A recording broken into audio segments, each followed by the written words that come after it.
और कराची में पुलिस ने असले के जोर पर शहरियों से मोबाइल फोन और नकदी छीनने में मुलविस 2 मुलजिमान को गिरफ्तार कर लिया है। मुलजिमान के कब्जे से असला, छीने गए मोबाइल फोन और वारदात में इस्तेमाल होने वाली गाड़ी भी बरामद कर ली गई है। मजीद बात करते हैं नुमाइंदा 5 न्यूज यासिर हुसैन से। जी यासिर, अपडेट कीजिएगा।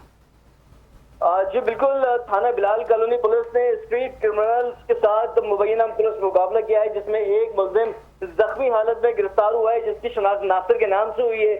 जबकि पुलिस का मजीद बताना है कि हम एक मशकूक मोटरसाइकिल को रुकने का इशारा किया तो पुलिस पार्टी को देखकर उन्होंने फायरिंग कर दी। जवाबी फायरिंग में एक मुलजिम जो है वो जख्मी हालत में गिरफ्तार हुआ है, जबकि दूसरा नामालूम मुलजिम जो है वो फरार होने में कामयाब हो गया है। जबकि जो गिरफ्तार मुलजिम है उसके कब्जे से एक 30 बोर पिस्तौल, बिमा लोड मैगजीन और मोबाइल फोन और कुछ कैश जो है वो बरामद हुआ है। जबकि मुलजिम को तिब्बी इमदाद के लिए अब्बासी अस्पताल मुंतकिल कर दिया गया है और मजीद तफ्तीश जारी है। जी, तफसीलात के लिए शुक्रिया यासिर।